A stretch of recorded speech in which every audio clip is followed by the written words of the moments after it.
다윗은 이제 자신과 함께 요단을 건넌 사람들을 데리고 전열을 재정비했습니다. 그들 중에 천부장도 세우고 백부장도 세우고 그들을 크게 세 개의 부대로 나누었고요. 그래서 첫 번째는 요압이 이끌게 하고 또 두 번째 부대는 아비새가 이끌게 하고 세 번째 부대는 가드 사람 이때가 이끌게 했습니다. 이제 본격적으로 압살롬과 싸울 모든 준비가 다 끝난 겁니다. 근데 그때 이렇게 다 준비를 끝내놓고요. 다윗이 말하기를 나도 그 전쟁에 참여하겠다라고 말하죠. 근데 정말 그 말은요, 철없는 소리였습니다. 다른 전쟁은 몰라도 그 전쟁에서 다윗은 전쟁이 절대로 참여하면 안 되었습니다. 왜냐하면 그 전쟁은 왕이 죽으면 바로 끝나는 그런 전쟁이었기 때문입니다. 그래서 사람들이 말립니다. 지금 다윗의 목숨은요, 10,000명보다 더 귀하다라고. 그러니 차라리 다윗은 성읍에 남아서 성읍에서 자기네들을 도와달라라고 말을 합니다. 맞는 말이죠. 그 전쟁은 정말 왕이 죽으면 끝나는 전쟁이었습니다. 그래서 정말 다윗은요, 정말 자신의 몸을 사려야 했습니다. 근데 그것도 모르고 다윗이요, 전쟁에 나가려고 했던 겁니다. 하지만 결국에는 사람들의 말을 따라했죠. 근데 다윗이요, 또 한 번 또 말도 안 되는 소리를 또 한 번 해요. 뭐라고 말하냐면, 지금 전쟁에 나가라고 하는 군사들에게 적군의 왕인 압살롬, 자신의 아들이겠죠? 그 아들을 너그럽게 대우해달라라고 또 그런 말도 안 되는 부탁을 했습니다. 근데 방금도 이야기했지만 이 전쟁이 어떻다고요? 왕이 죽어야 끝나는 전쟁입니다. 근데 상대방의 왕인 압살롬을 너그럽게 대한다? 그것은요, 지금 목숨을 걸고 다윗을 위해 목숨을 걸고 전쟁을 나가려고 하는 사람들에게는 해서는 안 된 말입니다. 자칫 그 군사들의 사기를 꺾는, 그리고 그 전쟁의 목적을 잃어버리게 되는 그런 말이었습니다. 그리고 실제로 사기가 좀 떨어지기도 했어요. 보면 정말 하나님의 은혜로 압살롬이 상수리 나무에 걸려 있었는데요. 다윗이 했던 말이 있던지라 그것을 발견한 사람이 그 압살롬을 죽이지 못했습니다. 그래서 요압이 너무나 답답해서요, 자신들의 신복을 자기가 직접 데리고 가서 직접 그 압살롬을 죽이게 되죠. 요압이 보니까 그를 계속 살려두었다가는 이스라엘에게 큰 재앙이 있을 것 같아 보였습니다. 그래서 다윗의 부탁에도 불구하고 직접 그 압살롬을 죽였습니다. 그리고 그 덕분에, 요압의 결단 덕분에 그 전쟁이 결국에는 잘 끝났습니다. 그래서 그 요압은 그 승전보를 다윗에게 전하게 되는데, 이 승전보를 하필 그 사독의 아들인 아히마아스가 막 전하고 싶었던 겁니다. 하나님이 어떻게 승리하게 하셨는지를 다윗에게 그가 전하고 싶었습니다. 그래서 가려고 하는데 요압이요, 아무래도 아히마아스가 가면 안 될 것 같은 거예요. 왜냐하면 이게 승전보가 그냥 승전보가 아니라 그 아들이 죽었다라고 하는 승전보잖아요. 괜히 그런 것을 전했다가 무슨 짓을 당할지 모르는 상황이었습니다. 실제로 다윗은요, 어떤 경향이 있었냐면 왕이 죽었다라고 하고 전해오는 그런 사람들을 꼭 뭔가를 했던 그런 왕이었죠. 예를 들어서 사울 왕이 죽었다라고 해서 소식을 가지고 온 사람을 다윗이 죽였죠. 이스보셋이 죽었다라고 하는 소식을 가지고 온 사람을 또 죽였습니다. 그런데 압살롬이 죽었다라고 하는 말을 전하러 온 사람, 아무리 사독의 아들이라도 그냥 두지 않을 수도 있어 보였습니다. 그래서 그 아히마아스 대신에 구스 사람을 보내게 되죠.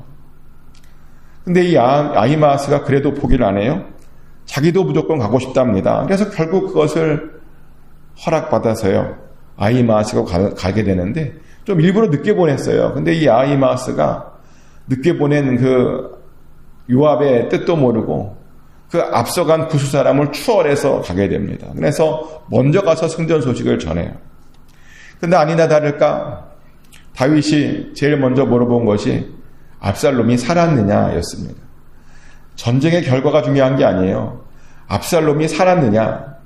다윗의 마음에는 오직 아들밖에 없었습니다. 그래서 그 이야기를 듣고 아히마아스가 아차하죠.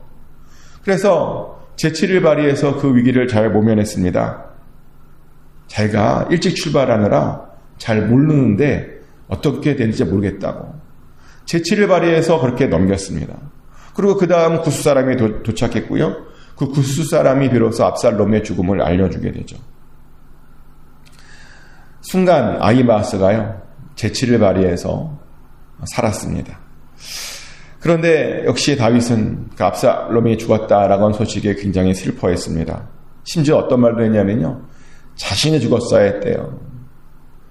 아니, 자신을 위해서 목숨을 바쳐준 신하들 앞에서 자신이 죽었어야 된다라고 하는 그런 말도 안 되는 이야기를 또 했습니다. 덕분에 그 다윗의 신하들은요, 정말 목숨을 걸고 싸워서 전쟁에 간신히 이겼는데 그 압살롬을 죽인 것이 너무 미안해서 부끄럽게 성에 들어왔다라고 성경은 말합니다. 이 이야기 역시 우리들에게도 아주 중요한 이야기를, 교훈을 주는데요. 첫 번째로 어떤 교훈을 주냐면, 자식만 바라보고 살면 이렇게 엉뚱한 짓을 하게 된다라고 하는 아주 중요한 교훈을 줍니다. 다윗 참 대단한 사람입니다. 성경은 그를 하나님의 마음에 합한 자라고 말합니다.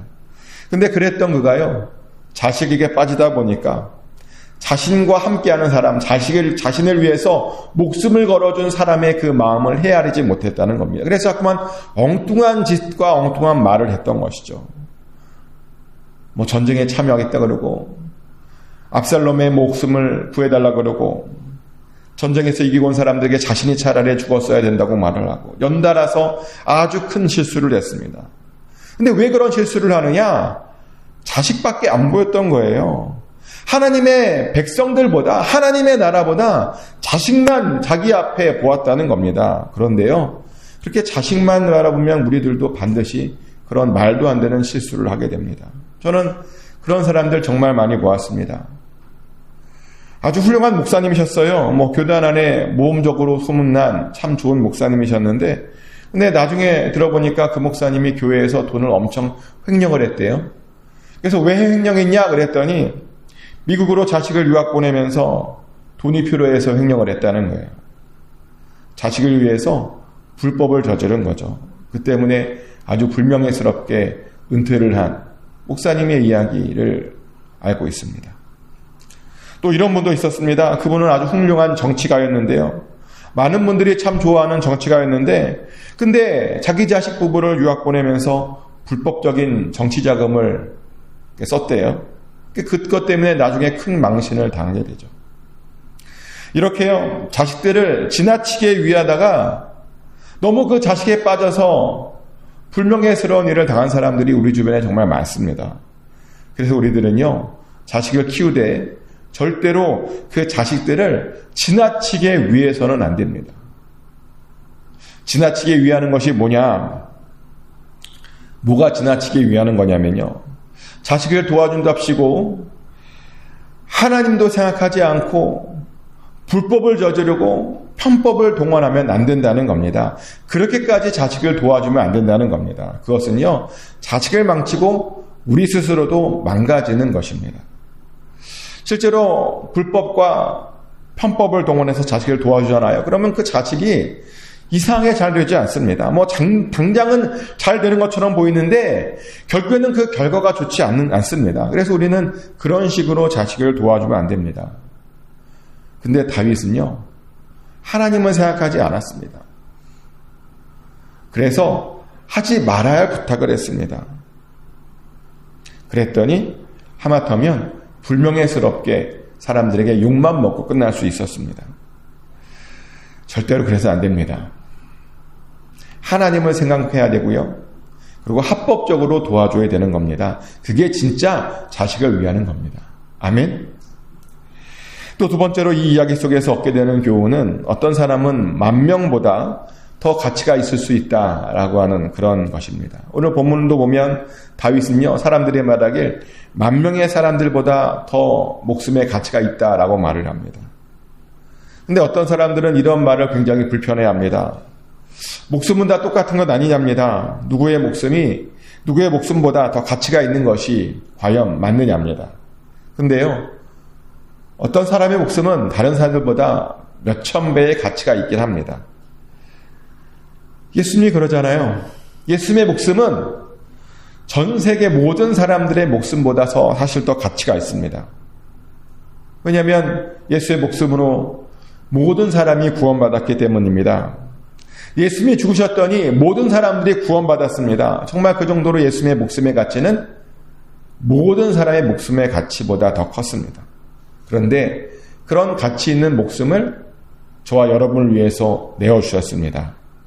하나님께서 가장 소중한 것을, 가장 소중한 목숨을 우리를 위해서 내어주셨습니다. 그래서 우리는 항상 그 사실을 잘 기억해야 됩니다. 나는 천하보다 귀한 예수의 목숨으로 구원되어진 그런 귀한 존재구나라고 하는 사실을 잊지 말아야 됩니다. 사실 우리가 이것만 잘 알아도요, 웬만한 일에도 흔들리지 않게 됩니다. 예수님의 목숨값으로 사신받은 사람이 어떻게 흔들릴 수 있겠습니까? 우리는 흔들릴 것이 아니라 자부심과 자긍심을 가지고 살아야 됩니다. 천하보다 더 귀한 생명으로 산바된 것에 대해서 자부심을 가지고 살아야 됩니다. 축복하는 것은 꼭 그것에 대해서 자부심을 가지고 사시길 축복합니다. 또 세 번째로 우리도 요압과 같은 사람이 되어야 됩니다. 요압은 결단력이 있는 사람이었죠. 그래서 다윗이 압살롬을 죽이지 말라고 했음에도 불구하고 그것이 잘못되었음을 알고 압살롬을 자기의 목숨을 걸고 죽였습니다. 서로 그것 때문에 다윗에게 죽음 당할지라도 그것이 맞다라고 생각하고 압살롬을 죽였습니다. 그리고 나중에 보면 결국 다윗에게 한번 따져요. 어떻게 그럴 수가 있느냐. 그러면서 다윗의 잘못을 지적해 주기까지 합니다. 근데요, 바로 그런 지적 덕분에 다윗이 더 이상 큰 실수를 하지 않게 되었습니다. 저는 여기서 이런 상상을 해봅니다. 만약 다윗에게 요압과 같은 사람이 없었더라면 어떻게 되었을까? 아마 그랬다면 그들은 전쟁을 하긴 했지만 압살롬을 죽이지 못했을 겁니다. 그리고 그러다가 압살롬을 죽이지 못해서 결국에는 압살롬이 그 전쟁에서 이겼을 수도 있습니다. 그런데 그 모든 것들을요, 요압이 정리해 주었습니다. 그 모든 것들을 요압이 바로 잡아 주었습니다. 그런데요, 우리도 그런 요압과 같은 사람이 사실은 되어야 됩니다. 리더들이라고 다 올바른 생각만 하는 것이 아닙니다. 리더들도 사람이다 보니 종종 잘못된 생각들을 합니다. 그런데 그럴 때 요압처럼 정확하게 잘못들을 알려주어야 됩니다. 리더가 잘못 가고 있으면요, 바른 길로 갈 수 있도록 제대로 된 조언을 해주고 그 리더가 제대로 된 길을 갈 수 있도록 잘 도와줘야 하는 겁니다. 하지만 안타깝게도 많은 교회에서요, 이런 요압과 같은 사람들이 잘 보이진 않습니다. 리더가 잘못 생각하고 잘못 행동하고 있는데 그것을 바로 잡아줄 생각들을 요즘은 별로 잘 하지 않는 것 같습니다. 좋은 게 좋은 것 아니냐입니다. 그런데요, 절대로 하나님 나라에서 좋은 게 좋은 것은 아닙니다. 모든 것들을 은혜라는 이름으로 다 덮고 막 그렇게 처리하시면 안 됩니다. 다 은혜로 처리하게 되면 교회들이요, 점점 이상하게 타락하게 됩니다. 그래서 교회가 세상에서 욕을 얻어먹게 됩니다. 그래서 사실 교회 안에 요압과 같은 사람이 필요하다고 제가 말씀드리는 겁니다. 요압처럼 리더의 잘못을 바로잡아 줄 수 있는 그런 사람들이 꼭 교회에는 필요합니다.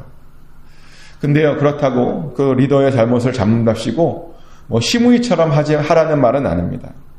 시므이 아시죠? 다윗이 잘못되자마자 모든 사람들이 듣도록 그의 잘못을 고래고래 소리 지르면서 다윗을 정죄했던 사람이 있었습니다. 하지만 요압은 다윗을요, 은밀하게 바로잡아 주었습니다. 다윗이 압살롬을 죽이지 말라고 한 그 명령을 은밀하게 처리했고요.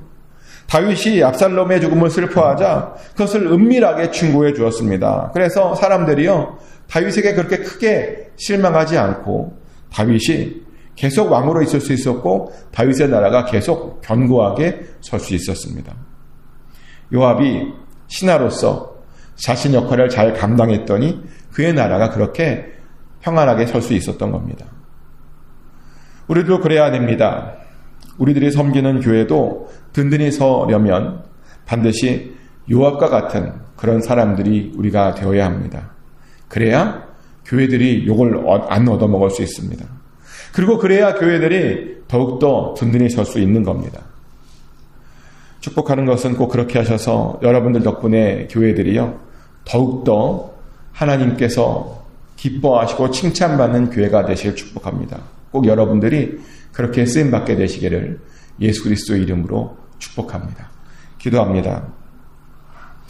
하나님 아버지, 오늘 다윗이 자신의 자녀에게 너무 집중한 나머지 하나님도 생각하지 못했고 하나님의 백성들의 마음도 살피지 못했던 그런 것을 보았습니다. 우리가 엉뚱한 것에 우리도 한눈 팔지 않도록 허락하여 주시고 하나님에 집중하게 하여 주시옵소서. 불법적인 일을, 자식을 위한답시고 불법적인 일을 저지르지 않도록 우리를 보호하여 주시고 지켜 주시옵소서. 하나님의 인도하심으로 우리의 자녀들이 잘 될 겁니다. 그리고 그것을 믿고 신뢰함으로, 기도함으로 하나님께 맡겨드리게 하여 주시고 하나님께서 이끄시는 것을 기대하며 자식들을 그렇게 잘 키울 수 있도록 허락하여 주시옵소서. 또 하나님, 예수 그리스도께서 우리를 위해서 죽으셨음을 절대로 잊지 않게 하여 주시고 우리가 어떠한 상황에서 흔들리지 않도록 우리에게 은혜 내려 주시옵소서. 어떠한 상황에서도, 어떠한 환난에서도 오직 하나님만 붙들고 잘 나아가게 하여 주시고, 또한 하나님, 우리도 요압처럼 하나님의 나라가 바로 서는데 도움이 될 수 있기를 원합니다. 우리가 먼저 깨어있게 하여 주시고, 그래서 잘못된 것들을 잘못되었다라고 지적하고 잘못된 것들을 바르게 바로잡을 수 있는 우리 모두가 되게 하여 주시옵소서. 그래서 우리가 섬기는 모든 교회들이 하나님이 기뻐하시고 하나님께서 칭찬하시는 그런 교회가 되게 하여 주시옵소서. 우리를 그렇게 사용하여 주실 줄 믿습니다. 감사드리며 예수 그리스도 이름으로 기도드렸습니다. 아멘. 주기도문을 올려드립니다. 하늘에 계신 우리 아버지, 아버지의 이름을 거룩하게 하시며 아버지의 나라가 오게 하시며 아버지의 뜻이 하늘에서와 같이 땅에서도 이루어지게 하소서. 오늘 우리에게 일용할 양식을 주시고 우리가 우리에게 잘못한 사람을 용서해 준 것 같이 우리 죄를 용서하여 주시고 우리를 시험에 빠지지 않게 하시고 악에서 구하소서. 나라와 권능과 영광이 영원히 아버지의 것입니다. 아멘.